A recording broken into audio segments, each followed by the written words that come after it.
laissez-moi dire un truc. J'espère qu'aujourd'hui, comme vous avez compris, on a essayé de rattraper.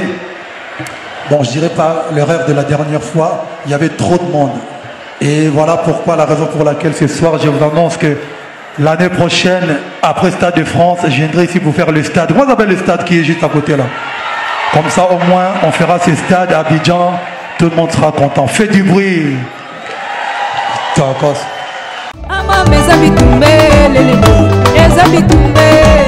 Arrêtez la musique. Arrêtez. Katazoba. Si tu as dépassé la ligne Moroboé, pour te zonga to bongisa, na roda na makasi, na volonté mais makasi ndeza la raté. Si tu as dépassé la ligne Moroboé. Soki to dépasser ligne moko boye poto bongisa makasi ezalaka lisusu te maloba ya aigle wana bandeko botala biso de partout bozana Angola bozali na Brazzaville na Kinshasa bozali na Jobour l'Afrique du Sud bozali na Angola, bozali na poto Belgique, France, bozana Canada, bozana États-Unis, bozana Chine, Ngwanzu, bozotala biso, en tout cas bisika tout bozaba mbote et komela bino. Boalououd TV, Katazoba, votre chronique Antelo faite par la vôtre, Eagle Woman, la gourou du temple de la sagesse, la maman des aiglons, mon amour c'est vision mbanga état d'esprit.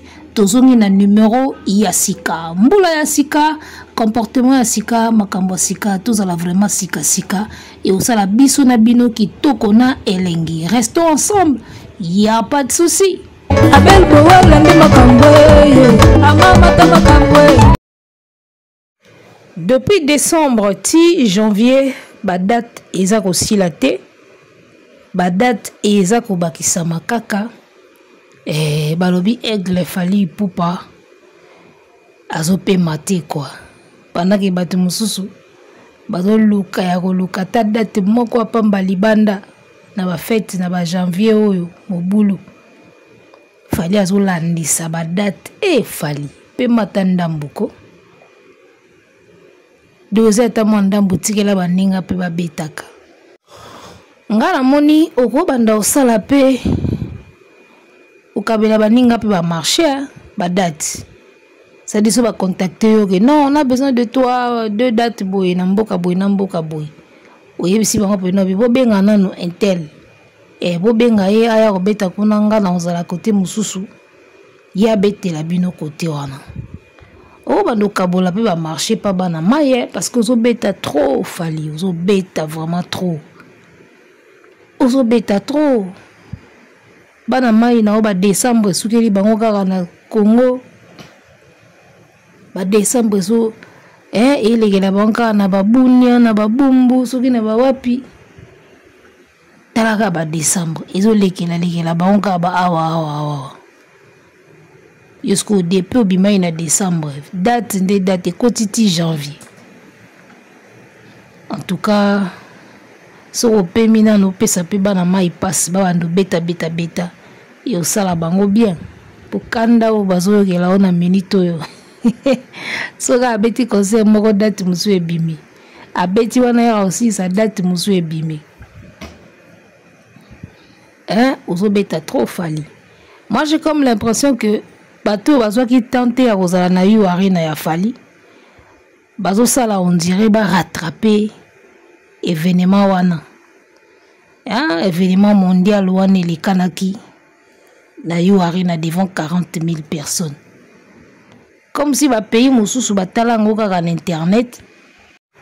Alors comme bakoka ki kozala kuna te ba mona ndenge ezalaki magique ndenge ezalaki wow et ils veulent maintenant rattraper ba moment wana ke abetela pe biso eloko moko ezala pe na hauteur ya yu arena ndenge ezalaki kuna to meka ko vivre pe mo bilengi wana ambiance wana ya yu arena. J'ai comme l'impression qu'il y a des gens qui veulent vraiment se rattraper na sens wana parce que modèle ya robeta oyo non. Voilà, awa tout sur le 10 janvier à Zana Conakry. 10 na le 11 janvier, donc 2 dates na Guinée Conakry. Donc des batu ba otundara falite. So ka beti moko fo baksaka mususu.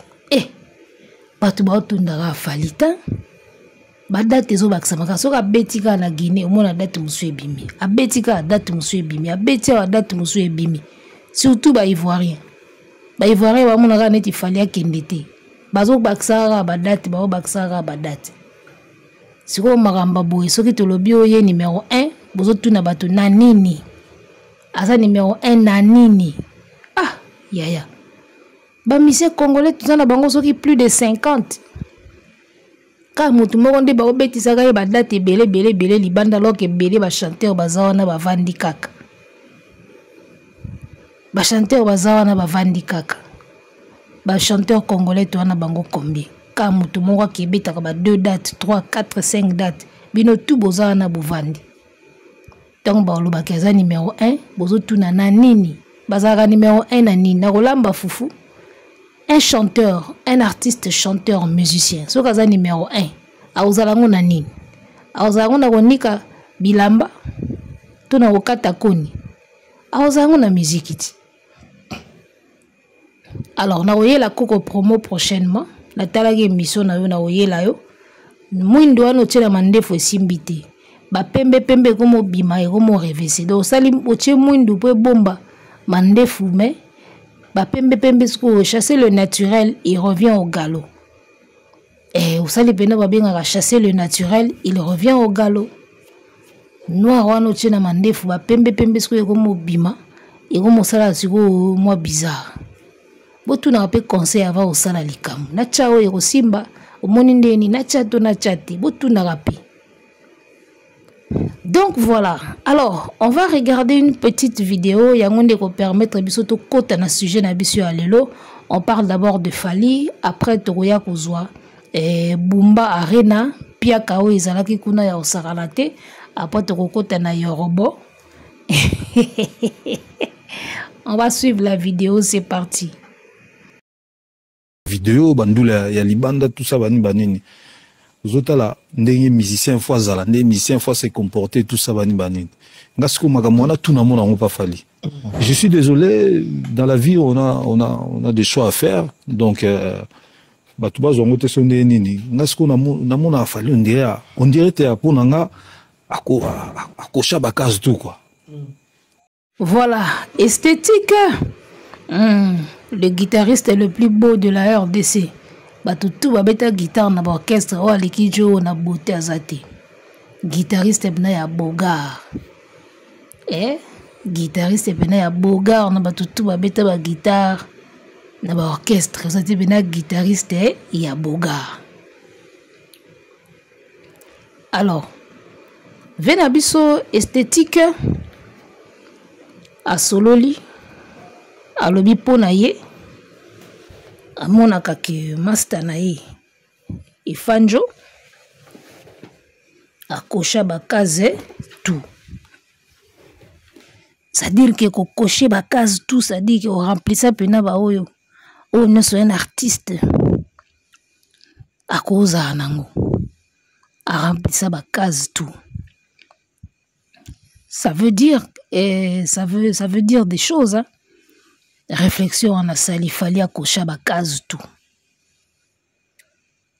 Alors lelo to solana nous ba 200 000 ba 300 000 ba concert ba 1 million au fali comme obeta libanda. Comment ça se fait, comment ça arrive? Yana ba misie mususu ka tshika libanda ta 150 000 euros. Faut mon amna mpia ki koteli na salle. Si vous mélangez à ndeni ati ba biya 150 000 entre ta ba 25 20 000 25 000 les a pembeni. Si vous oya 150 000 on attend so mona 3 personnes ba koti. D'accord, on a ce ko ba tout ba futi na ba 20 000 ba 25 000. Et kunda mika ke salika neti beta i concert à 150 000 wana bango. Mon système on a ko mélanger ka ba prix wana. On a 150 000 moi 2 personnes. Bah tu belé bah fouti na ba 10 000 20 000 bah itonda wana na salle. On a ba jeb artiste msu ba sala pour ka sauver image na bango ba lobaka ki ba beta i concert à 150 000. Mais en réalité bah tu ba kota ki ba 20 000 10 000. Alors que soko yesi koyo ndenge fali akomo salango batie na tarif 200 000 basuki wana. De ce qui veut dire au pesa ka yango. O tout azana kati wana pesi ka yango. Alors comment ça se fait? Moi je pense que Fally Ipupa c'est un artiste oyo ayebaki kolona makambo azobuka lelo. Et le binango ta fisto sai. Motu mususu amonaka yo bimisi film. Tango amona film na yo ebimi, alingi ye pasa la film bongo na 1 mois. Alors que yo ozo bunda, osali soki 3 ans ou 5 ans, osalaka film si la raté pendant 5 ans mobimba. O film ango si la raté boendeni, film ango zo si la raté. Bazo critiquer mais tango ko bima, baluli ango ba komo linga siko basala ngo na ba 1 mois, 2 mois, 3 mois. Aibiteke yo wumelaki déjà salaki ba 5 ans avant salango. Yelinga salango na 1 année kaka. Po aluli ango nga pe na salango. Ya sali yango nga pe na osala yango kaka na 1 année. Wana siko eloko ezalaka na biso ba Congolais. Lelo zomona Fally azobeta ba concerné ba 200 000, 300 000 bato be bazofuta bazoya. D'accord? Eza makambo alona kakala. Ba mission mususu mona balona kango te kala, mais lelo comme Fally asali yango anga pe na ocha 200 000. Ya moni bozoki ebetaka mutu na mur. Nalobaki loko chaque fois que la vie est un processus. Et là, on est sur étape par étape, malé, petit et koma na point. Alors, ce que Fally est en train de récolter aujourd'hui, c'est bilogo alona kakala. On va se demander alona kanini. Fally, c'est quelqu'un au début de sa carrière, il avait déjà misé sur sa promotion. Misé sur sa promotion qui veut dire nambongo, naba moyen. D'accord? Pose un bongo. Il faut bimsara mbongo. Pour bouka mbongo, il faut l'ona peka mbongo. Pour faire de l'argent, il faut investir de l'argent. Boke tout na bato ba business, ba oyebisa binon. Oka l'argent appelle l'argent. Mbongo ebenga mbongo yango wana. Donc po obenda mbongo, il faut l'ona peka mbongo. Ndo bendi mbongo. Eza loi, il y a nature. Même la Bible le dit, c'est qu'un homme aura sémé et le moissonnera. Ezanandinga bien, ezanandinga mabe. Lona yango kobuka. Alors Fally na début à carrière na ye, tant ba faire ba batela ba mbongo na bango batonga ba brique ya bandako, Fally azako miser na promotion na ye. Po batanga yo na magazine lokola Forbes. Ezalaka lipanangu bate.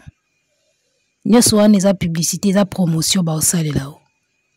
Po le kanaba Skyrock, ezalaka lipanangu bate. Il faut mettre de l'argent. D'accord. Pour diffuser clip na on a MTV.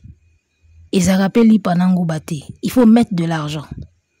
Alors le gars a su miser déjà le paquet pour ça la featuring na ba star ba yebana déjà ba kanga ma solo tango yo yesika na marché à musique. Au bandi musique sika. Tu avais un nom, oui, tu étais chez quelqu'un qu'on connaissait et le nom Kofi Olomide. Oui, on te connaît mais après tango bandi carrière solo. Et là, on y relaxa biso et ça là que tout accroché. Tout s'accroché na yo. Tu vois? Donc il a su mettre de l'argent pour azoba featuring, na bato et ça là et moi genre azoba publicité, azoba promotion, ba makambe belé. Il a su investir de l'argent na kati. Il a su investir de l'argent na kati wana pour que ebendela ye et comme ici na image moroboui. A soigner image na ye. A misambongo pour soigner image nae pour ça la réalisation où ils à la hauteur où ils ça la qui bato so ba monia ngo ba respecter to ba bangaye koyemba na Arkeli c'est de l'argent koyemba na Ayana Kamura c'est de l'argent kolikala ba MTV c'est de l'argent makambe belé c'est de l'argent. Donc tout ça il a su sortir de l'argent pour l'ona lonango. Alors lelo a komi na ye kaka kobuka. Yebisanga soki mutu omona yemba na Arkeli. Mutu omona batie na Forbes magazine. Mutu omona ina ya na Kamura. Mutu omona ka na maison de disque moko français. Soki ayi alobi nga concert na nga 300 000 200 000. Ezate concert ezate. Opesa to opesa te. Opesa. Po yemo déjà tu omona na Arkeli omona déjà wow. Tu omona na ba Forbes magazine omona wow. Tout le monde na Skyrock, wow. MTV, Fally Ipupa na mat pokora na MTV, wow. Alors ba waouh wana, il a su mettre de l'argent pour ba waouh wana ezala waouh. Alors lelo siko soki moto bomona ba waouh alobi kenga concert nanga 200 000 300 000 yo boudé yango na ndeni. Donc Fally déjà dès le début, il avait imposé son jeu. D'accord? Il avait imposé ses règles du jeu. Il y a question de règles, les gars.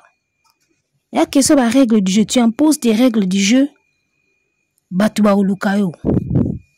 Et le ban nango vi nanga moko bwabando yebisa biso abi omoni soko komi koza ba caché ba $100 otika la ka muta ba $100. Bwabando pesa ka oka ba $100 otika la ka wana ato komo lingo bima wana esimba sute bando zongo soka na ba $100. Et là, il Fally baboya yangwana. Fally déjà a imposé la règle du jeu naï. Abinga soko linginga, il faut concert moko VIP, jet privé et ya ezwanga caché za la moi likolo puis ba billet za moi likolo. Voilà ce qui imposé la règle du jeu. Baroboya peut-être mbali boso. Ah, pour qui il se prend? Pour ya robeta faut jet privé, faut 100 millions, faut boyer, faut ba billet cher. Avant na etoza mutu mususu, bozu mutu mususu lelo. Lobby lisusu peut-être baroboya. Pour qui il se prend? Concert à cher bongo 200 000 avant na eto kita la mutu mususu. Bokita la mutu mususu. Entre tatang bozo kendanga pa batu mususu wana posa na epe e bandoko la kaka. Si au jour bokozala na posa na yeki en tout cas oyo il faut ailler. Place au pena il faut kaka ye. On l'a vu avec Arkeli, on l'a vu là-bas, on l'a vu là-bas. Place où il faut ailler azala. Il veut combien le gars? Oh, il veut autant. Bon, bimisa. Tala, oko bimisa. Yango moni tolobaka. Un artiste, lorsque tu connais ta valeur, telemaka na ba règle de jeu na yo. Ata ba boyi lelo ba boyi lobi. Jou ba oza penza na besoin na yo ba opesa. Ba opesa o yo lingi. Au moins oza la nul. Au moins oza la ki oza non impact te, oza nul, oza bonté na msala na yo salaka, oyebi no le côté. Mais lorsque tu connais ton travail, tu sais bien faire ton boulot, tu es meilleur dans ton domaine. Oza pena ki yonde na domaine wana do soki bazuyo te ba raté. Yaya ba oya.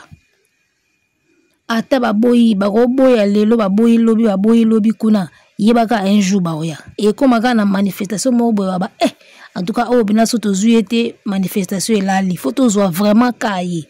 Au moins, il faut toujours vraiment cailler. D'ailleurs, ce qu'on va coter na règle de jeu au yo chaki.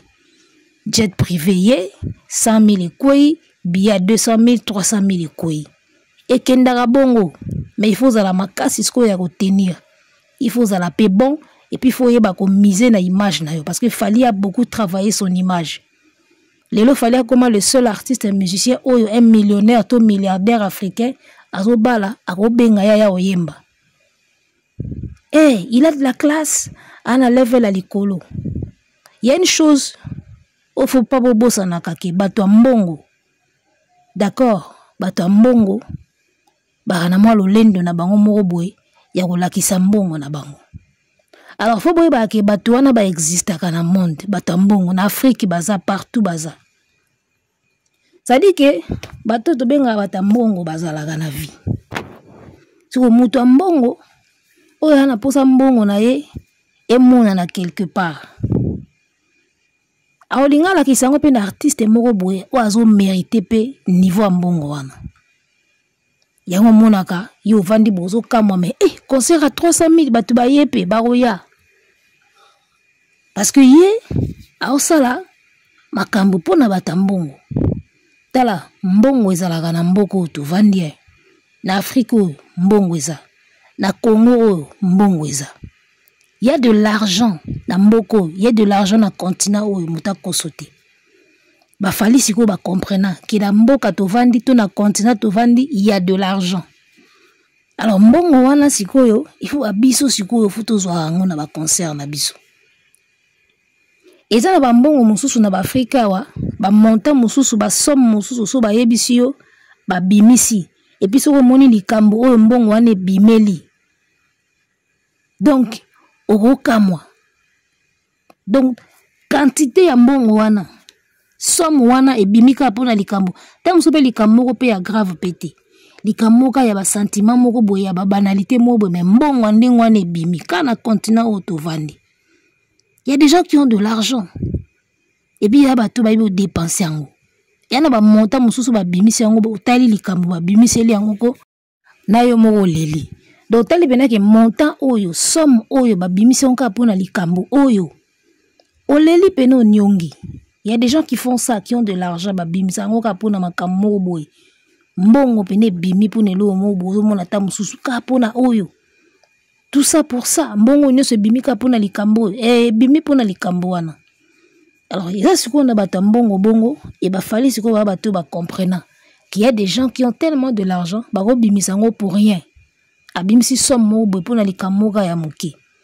Yango mona wasikoyo, état d'esprit ça là, concert il y a 200 000, 300 000, bah tu peux bah hésiter te bailler.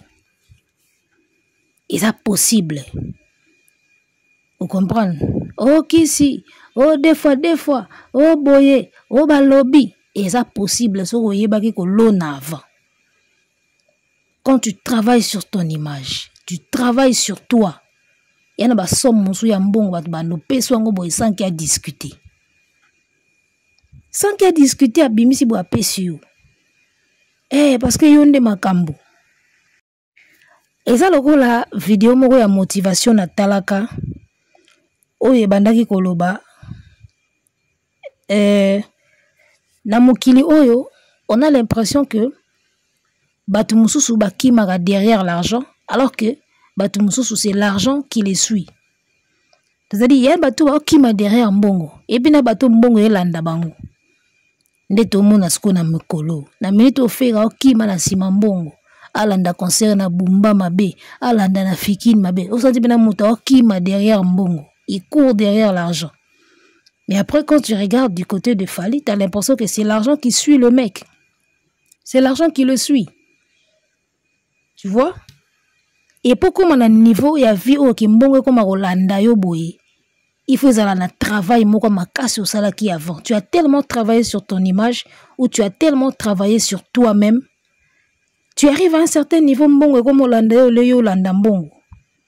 Mbongo comme Rolando. Mbongo comme Rolanda, comment voulez-vous moutaker Côte d'Ivoire et qui prévu à Betakaka na chapiteau, je crois, à Nini. T'as là concert tout comme qu'on baksam après. Il arrive un moment dans la vie où mon Mbongo comme Rolando, bah tu me souviens Rolanda Mbongo penana ma simbi ma papa na mabuko bo senti pena mutazo kima ni sima Mbongo Rolanda Mbongo na makasi. Na mitu ba faire ba Rolanda ba Mbongo na ba wata na ba fabrikas ba Rolanda pena Mbongo. Mais Fally, on a l'impression que c'est l'argent qui le suit.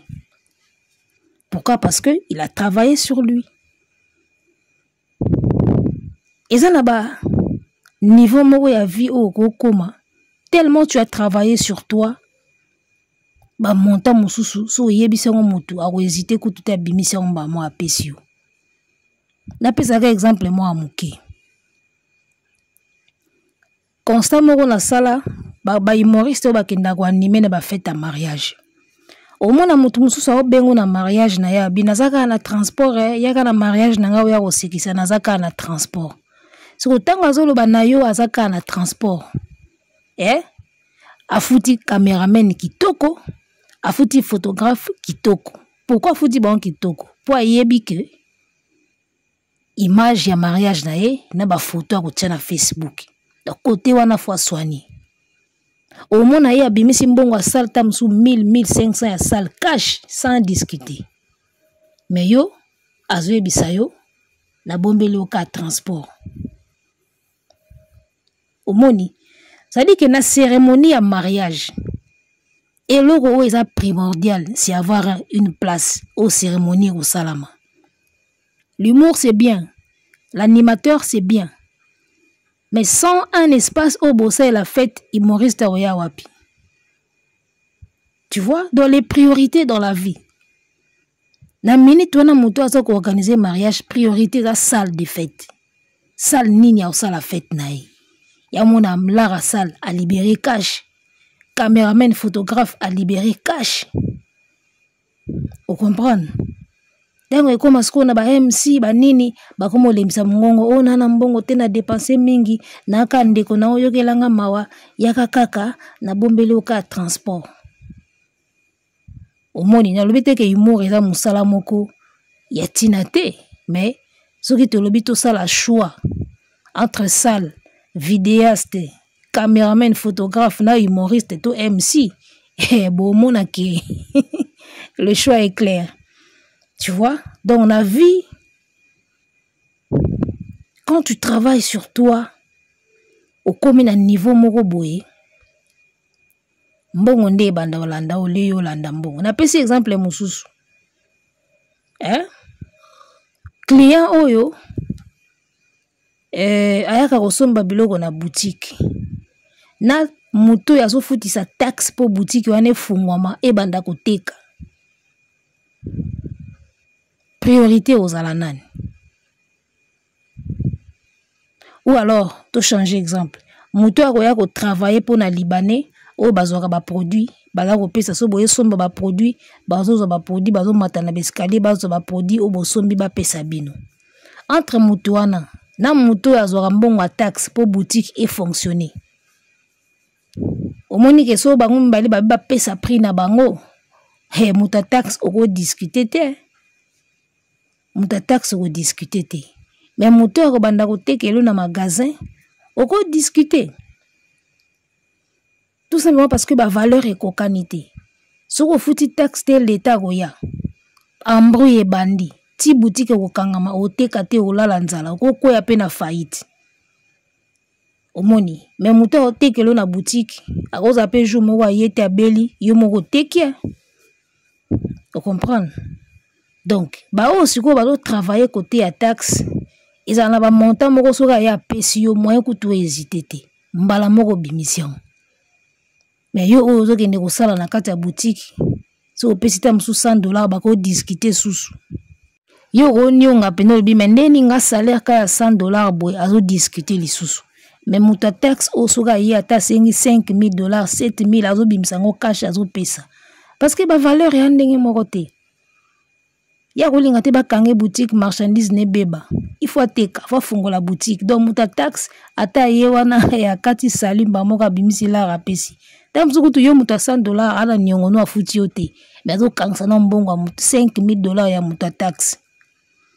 C'est-à-dire ba valeur. Alors yo moko artiste ko tia musana na valeur pour muta sentir pena besoin ya kozala na yo et non ba misusu.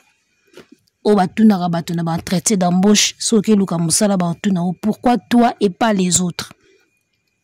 Bobi question anati.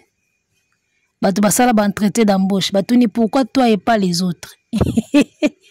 Pour na nini to kozwa na entreprise na biso batu mususu te tozwa kayo. Bobi question anati. Réponse nango siko eza mambo fali asalaka. Pourquoi Fali et pas les autres? Fali a fait Arena 40 000. Fali donne un spectacle chaud. Fali danse bien, chante bien. Ozo live, na ya chant, na ya robina. Alors que batu mususu so aucun spectacle ne a oyemba ka isili. Kobine comme moi kokoso. Fali vous fait le tout. Il vous chante des belles chansons, boyemba naye, et puis tango cha boudé na loquette bando bina naye. Pourquoi Fali et pas les autres? Fali donne des moments d'émotion à concert naye. Fali fait des belles chansons. Oh, et ça là qui batu ba retenir en facilement. So ka tche micro boy batu tu ba oyemba naye. Pourquoi Fali et pas les autres? Bablo kongo yango wana. Donc, un artiste qui a su travailler sur lui et lelo nyoso alonaki akomi kaka kobuka. Bible Peneloba, ne vous y trompez pas. Galates 6:7. C'est qu'un homme aura s'aimé, il le moissonnera. Na bien comme na mabe. Oloni otim o mise mbongo belé pour la promotion ya obuka. Plus tard obuka kaka. Tôt ou tard obuka. So ko mise pena mbongo na yo na temps pour la promotion na yo. Plus tard obuka kaka. Ya o fallait ko mobuka lelo. Fallait ko mi mutu moko boye mbongo ezolande. Na place o ba faire ba oluka ba marché ya koluka. Fallait ne cherche plus de marché.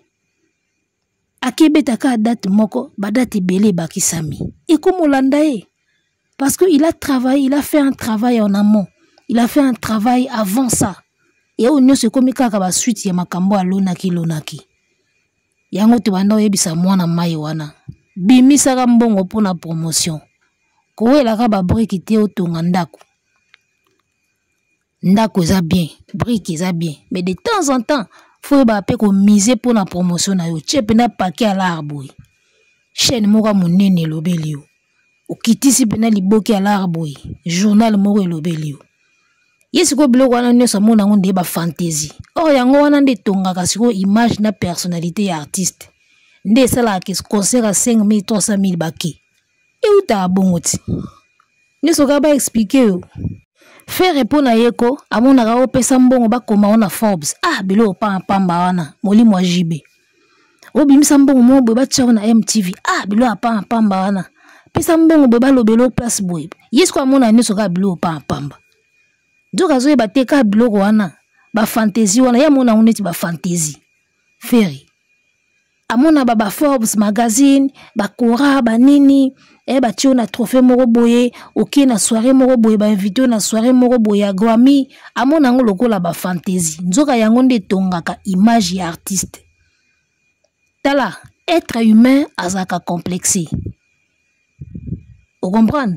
Soki si amona yo déjà na mutu moko monene mokola okutana na yo au mono danger ya mota mfali yembaka kana arkeli ba mona e danger c'est humain il faut ko yeba ko jouer na biloko wana c'est humain les gars talaka so okutana na mutu mona na TV biso leka na Canal Plus il y a des fanatiques so okutana na bango dans nzela je te vois à la télé mes enfants t'adorent beaucoup et fait wana ezarani tout sous la nom. Donc tu écoutes na ba fanatique na biso nga personnellement na kutana na ba fanatique nanga et on te voit sur Canal Plus tu fais de l'humour j'aime bien ce que tu fais et fait wana ezarani au mona yet na téléphone azui photo qu'est-ce qui fait ça et fait wana ezarani donc so ba mona ko na TV ba mona ko na ba place moko boy ba mona ko na batu mo ba minene ezarana ba effet bilo wana ezara ba fait biso te mto sala ngo eza bongo c'est l'humain. Alors humain alingaka o nyonso za moi alika na TV bino nso boye bindenge ezalaka ti boye bikande mambango ezalaka sikoyo ba artiste yo batimba moi magazine moi Arkeli moi Mat Pokora ça joue les gars tout ça ça joue ya mona lelo fali 200 000 300 000 bat ba pesa kisi des fois te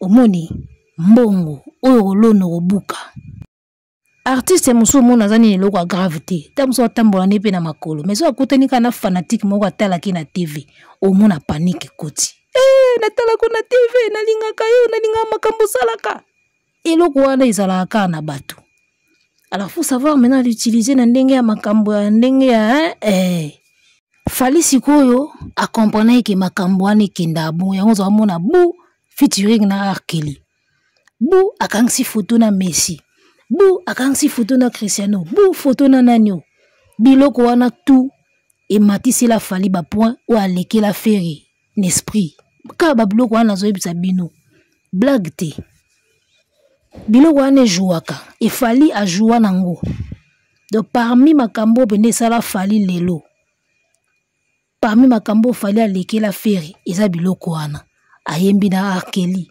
akangisi photo na Nanyo lelo kute koma na ko sila po batutu bakoma ba star na ba TikTok époque pena o ba nini ba application ezalaka te so kangisi photo na Messi mais oza danger ba moni na photo na star moko munene mais yo danger biloko wana sko ematsaka ba point parce que ça joue sur la psychologie des gens qui te regardent et akanga photo na Nanyo tout le monde ki na Nanyo akuta na Nanyo et salaka ba biloko wana faire ce qu'on a comme on dit ba fantaisie on dit ba jeu moko boy fallait aller là on explique na babiloko wana tu vois il a misé de l'argent yaya kokende ba cérémonie ba ballon d'or tout ça ça crée des histoires il sala mo lo mo boy pas ba fanatique ba otala tout ça c'est de l'argent faut miser de l'argent pour zo babiloko wana o ko sala yo et ça la personnalité nao et puis plus tard au monde comme buka.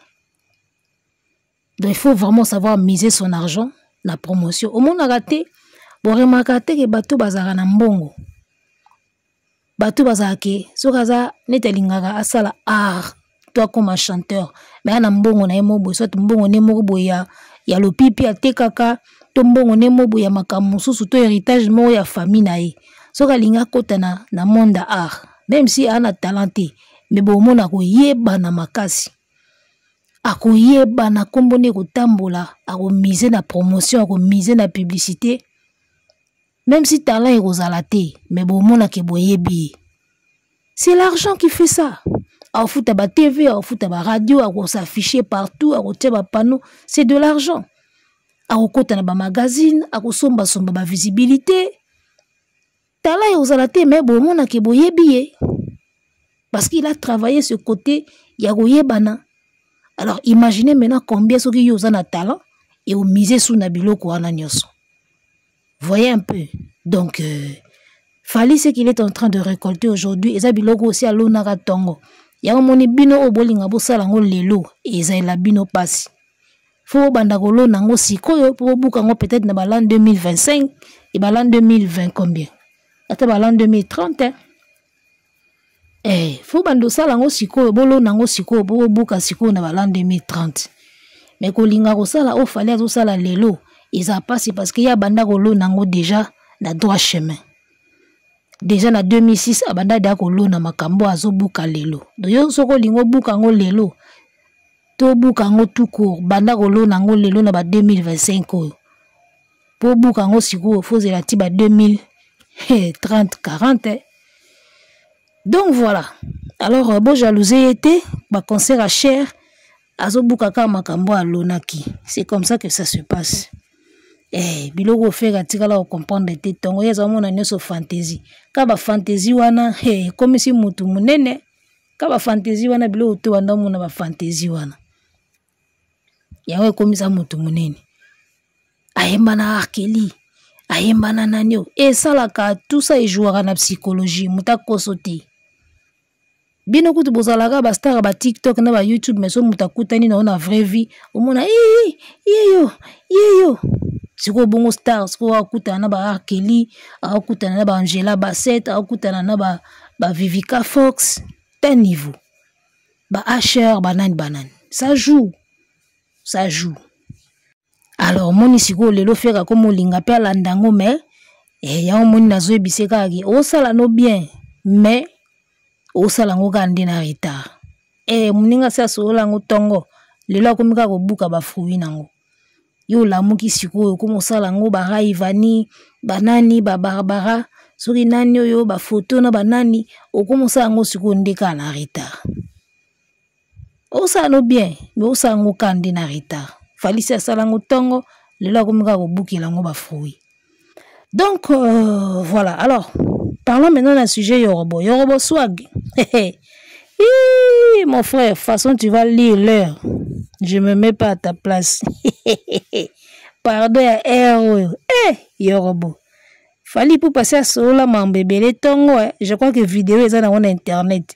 Donc yo zonga na vidéo wana ya so déjà bokati si ligne moko boye. So déjà ligne si kati sami. Ba warrior bazio passeport ba longoli visa na bango. Nde omonio ya po ya osenga fali pardon ombula sika makambo sika. Donc ce qui veut dire que so ba botola ke passeport tende continuer kana soupa ba plan. Ozomona sekonde muto aka maele te na vie. C'est parce que ba botoli passeport ba botoli visa nde yesu ko koyeba ki afona senga fali pardon. Donc ceux qui ba botola ki passeport te nde zo continuer ka ko s'entêter. Un vrai pardon Yorobo. Olinga osenga ngo za na passeport, wana visa, wana makamutu. Oyek peaka na TV boye problème ezate olobi to koti 2025 na lingi na ngana za na problème te grand frère limbisanga. En tout cas wana linga eza pardon moko ya vrai. Oh pardon zo senga po ba botoli passeport, po ba longoli visa. Non. Ata avec la on dit ma pardon ote. Ata avec la on dit ma pardon ote. Oh déjà ba botoli passeport ba zui visa ndi oye ko yeba ke fona senga fali pardon. Ils a vrai te. Ils a pardon à vrai te. So vous avez un passeport na visa tu nga to comprendre que non ils a conscience ne sali. Mais quand à un moment ba botoli passeport na visa ndi oye ko yeba ke pardon existaka. Fali pesa lo ba de atongo ke so de to passer mundelo. C'est fini. Volonté za makasi ndeza te Yorobo. Makasi pe na minute oko ezati obunda nango ba pardon héros Alors, fali pour palobara mingi logo ya mondelo. Ceux qui déjà dépassé ligne moko boy ko bongise comme à moi genre. Et bon, c'est sa façon de voir les choses. Ngana lobité sur ça bientôt ça mabé, mais je pense que na vie, il y a des limites à tout. Ligne basalango pour na relaxer biso limite. Même entre deux pays, ils en ont ligne moko batia comme frontière qui awe sukiawa. Donc ligne et servera biso pour na limiter ba bordure, pour na limiter ba territoire, pour na limiter makambebele, ko limiter ba bêtises et tout. Moto déjà franchir ligne à côté de territoire à bateau. Sans qu'il va passer permission, ils auront déjà infraction. Donc, au déborder déjà ligne. D'accord? Ou dépasser ligne, même dans l'aéroport. Tant que tu as un passeport, il y a une ligne jaune batia kawana à ne pas dépasser. Donc, voilà. La logique, il y a une ligne. Moi, je trouve que ils sont cohérents. Il y a toujours une ligne où on a vu, il ne faut pas qu'on dépasse, il ne faut pas qu'on casse. Et ceux qui m'ont franchi ligne, on est comme à ce problème. Donc, voilà, moi je ne pense pas que pardon à Yorobo, ça sincère. Ça pardon, il y a ma baie, il y a salité, penzaka neti moko. A comme si mon y a salité, n'est pas te sur azarana moi si. Monoko bizarre, forme bizarre, li boumou, moukousse, maboko vimba. Franchement. Comment mutakuza la bizarre boy? Donc otali bien nanzoto amutelo eza kitoko ka elamba. Ça va pas. Nanzoto ya mutu eloko eza kitoko eza ka elamba. Ça va pas. Yimo kozo bima bizarre, ozo bima neti salité, ozo eloko eza kitoko nanzoto no eza ka elamba. Alors que elamba eza ka complément. Elamba eza ka kozipa bolombo. À la base, un humain doit déjà être propre, présentable, sans elamba d'abord. Bon, voilà selon logique nanga. Être humain, il faut zala déjà propre sans elamba. Zala déjà présentable sans elamba. Zala déjà propre sans elamba. Zala déjà bien sans elamba. Tango baxi elamba, ike kitoko. Mais oh ya yorobo tala mutu boye. Eloko ko lula na nzoto ne mobimbe zaka elamba. Olula ka veste, tamusu lunettes, tamusu chaussures, ezaka eloko alati. C'est-à-dire, nous autres, lati lokoko, ezata elengite. C'est dommage. Dommage. Au salaki album, au baki obimisa album, bimisa.